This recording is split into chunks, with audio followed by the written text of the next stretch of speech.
जिसके विरुद्ध जाने का साहस संपूर्ण संसार में नहीं, उस रावण की बात को स्वयं उसके पुत्र ने अनसुना कर दिया। मैं तुमसे बहुत निराश हूं मेघनाथ। मैंने जो किया लंका के लिए किया पिताश्री। लंका का युवराज होने के नाते वो मेरा कर्तव्य था। मैंने केवल अपने कर्तव्य का पालन किया है। युवराज का कर्तव्य, युवराज के कर्तव्य के साथ कुछ नियम जुड़े होते हैं। उनमें सबसे बड़ा नियम ये कि अपने राजा के आदेश की अवहेलना नहीं करते।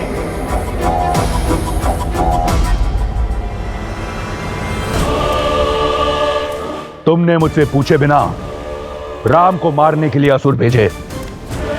एक बार भी ये नहीं सोचा कि तुम्हारे इस निर्णय से इस संसार के समक्ष दशानन की छवि को कितना बड़ा धक्का पहुंचेगा।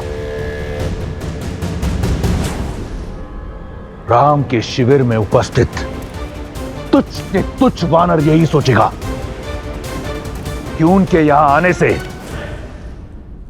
रावण भयभीत हो गया। वो रावण जिसकी एक गर्जना से ये संपूर्ण ब्रह्मांड थर थर कांपता है, वो भयभीत हो गया, इसलिए छुपकर प्रहार कर रहा है। मुझे तुमसे बहुत आशाएं हैं मेघनाद, इसलिए समझा रहा हूं। युद्ध अपने शत्रु को भयभीत करके जीता जाता है, स्वयं भय की मूरत बनकर नहीं।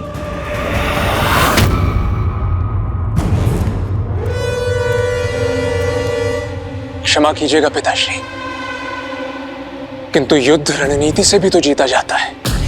और जिसने आपके विरुद्ध युद्ध का शंखनाद किया, उसे आपका ये मेघनाद कैसे जीवित छोड़ सकता है?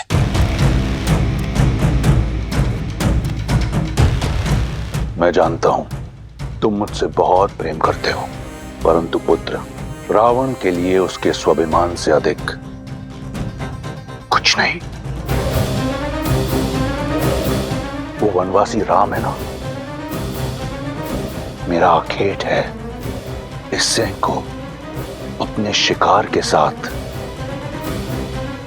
तनिक खेल लेने दो पुत्र।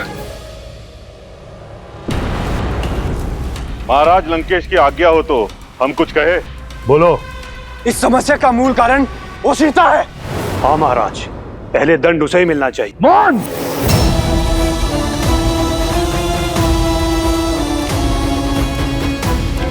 इस सभा में सभी को स्मरण रहे, जब तक रावण पूछे नहीं, परामर्श देने की मूर्खता मत करना। सीता बंदी नहीं, अतिथि है। वो दंड नहीं, भेंट की पात्र है, और शीघ्र ही उसे अपने जीवन की सबसे बड़ी भेंट मिलने वाली है। ऐसे मत कहिए पिताश्री। और आप इस अवस्था में, और माता? तुम्हारे वियोग ने तो हमें पहले ही तोड़ दिया था पुत्री, किंतु रावण के प्रहार ने मिथिला को बिखेर के रख दिया। रावण के पापी पग मिथिला में भी पड़ गए पुत्री, और हमारे राज्य को हथिया के जाने कितने निर्दोषों को मार डाला उसने। और अब रावण की सेना अयोध्या का विनाश करने के लिए आगे बढ़ रही है।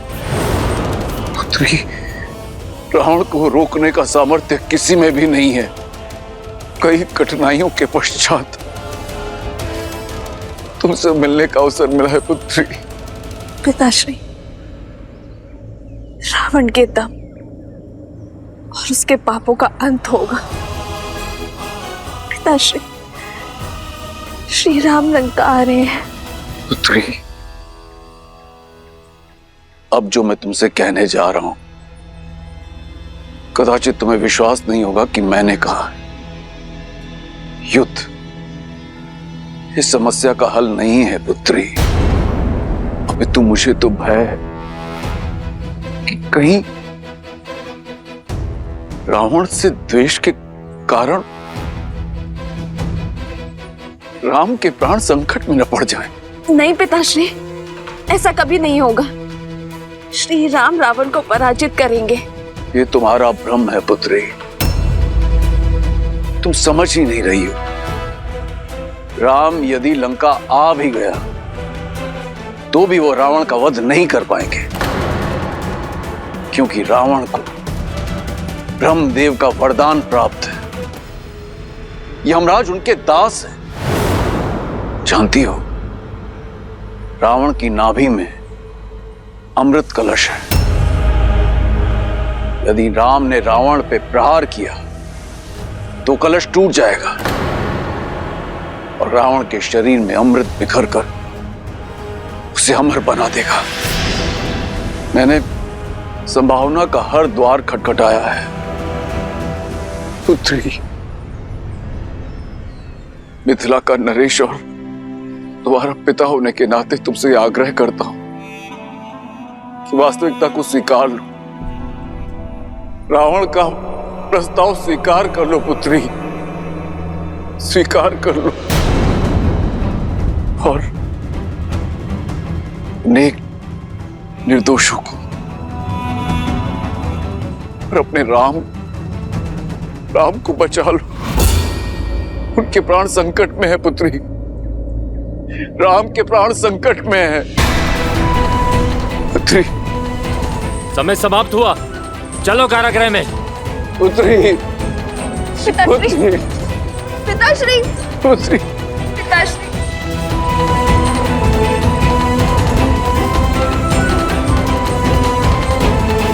मैंने जो तुमसे कहा है उस पर विचार अवश्य करना। राम के प्राण संकट में है।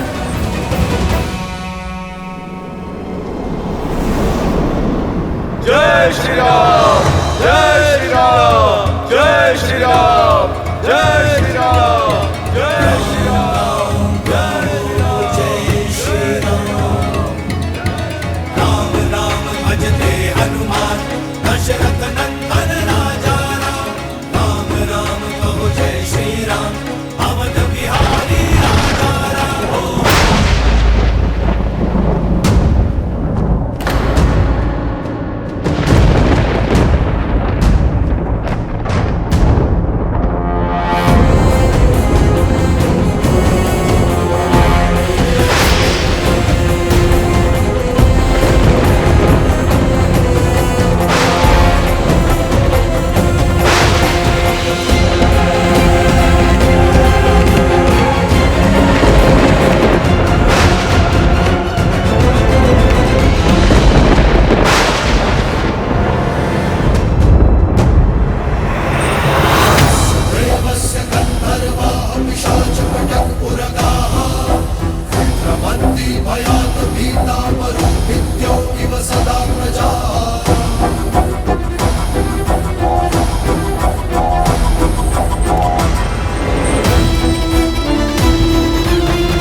मैं तुम्हारी माया से अति प्रसन्न हुआ मारुत।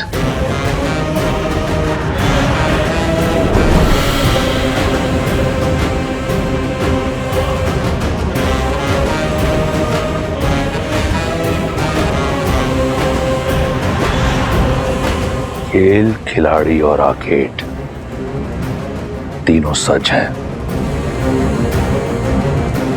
अब आएगा आनंद।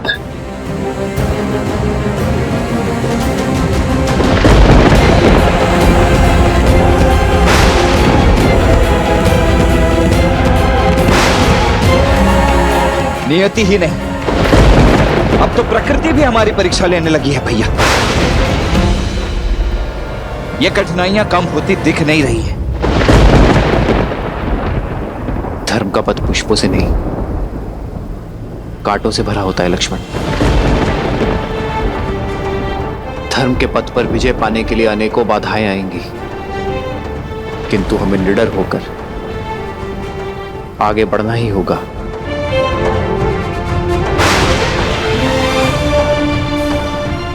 एक दूसरे को थाम कर आगे बढ़ते रहिए।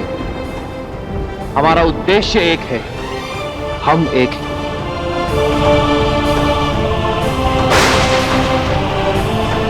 तुम में मैं हूं और मुझ में तुम हो।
ये उत्सव कैसा?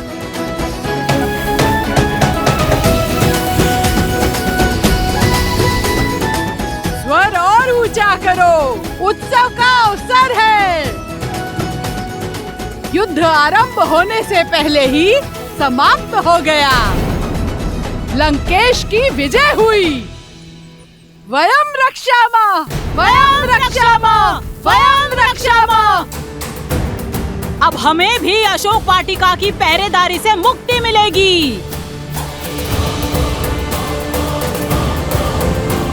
ये क्या?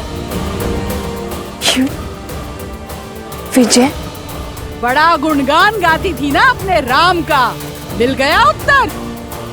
हमें तो पहले से ही पता था कि युद्ध का यही परिणाम होने वाला है। और क्या, यूं ही कोई वनवासी आकर वानरों के साथ लंकेश को जीत लेगा क्या? जिस लंकेश के आगे काल ना टिका, उसके समक्ष वो नर क्या टिक पाता। चलो बेचारी, पहले ही परिस्थिति की मारी है। चलो हम लंकेश की विजय का उत्सव मनाते हैं। जब सत्य पता चलेगा तो राम नाम की रट अपने आप निकल जाएगी।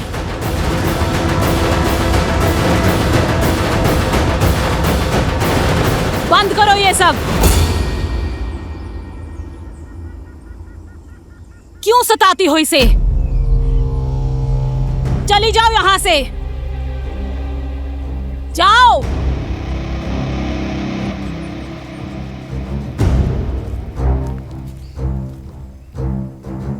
विजेता, किस बात का उत्सव मना रहे हैं ये लोग? किस विजय की बात कर रही है? मुझे ज्ञात हुआ है कि लंकेश ने मायावी असुरों की सेना भेजी थी श्री राम को मारने के लिए। इसीलिए ये सब लोग। क्या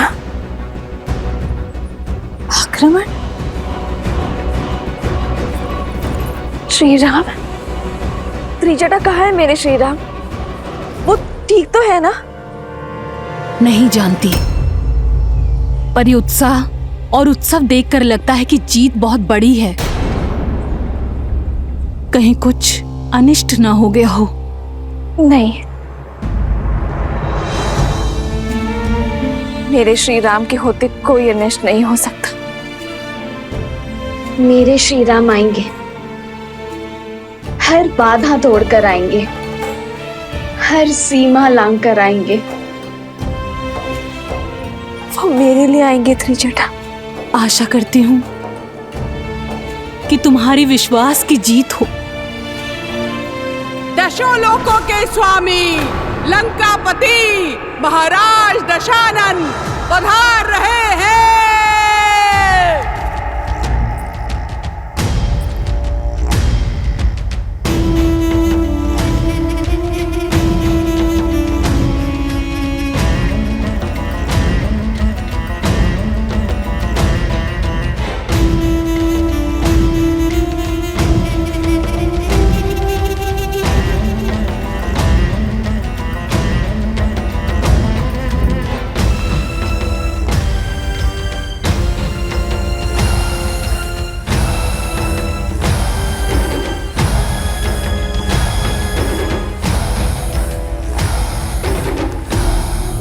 उत्सव की ध्वनि सुन रही हो ना? लंका झूम रही है, क्योंकि आज अंत हुआ है लंका के शत्रु का भी और तुम्हारी आशा का भी। कहा था मैंने तुम्हें कि तुम्हारा विश्वास धराशायी होगा। क्या लगा था तुम्हें? वो तुम्हारा राम कुछ वानरों की सहायता से दशानन को परास्त कर पाएगा। एक तुच्छ मानव राक्षराज रावण को हरा पाएगा। सच कहूं तो तुम्हारी निरंतर प्रशंसा से अनेकों बार ऐसा लगा कि राम कोई दिव्य पुरुष है, परंतु खोखला था तुम्हारा विश्वास। संपूर्ण संसार ने देखा राम का शौर्य।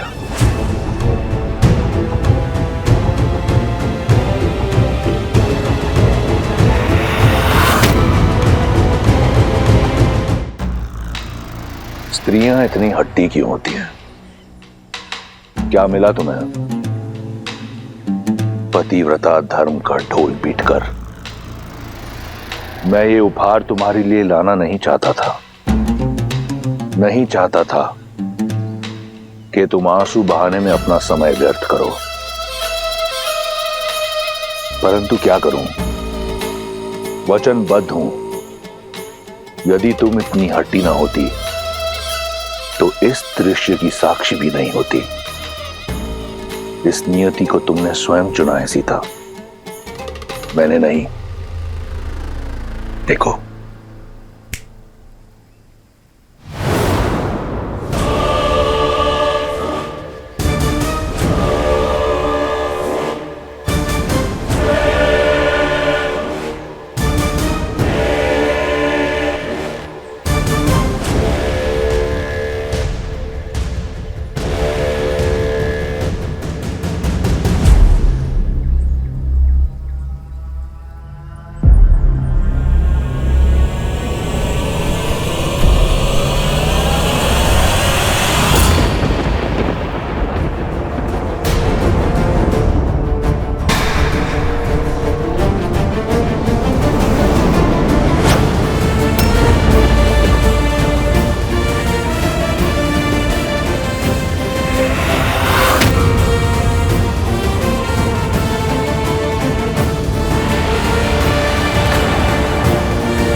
राम के शीश को काटने में उतना आनंद नहीं आया जितना मैंने सोचा था।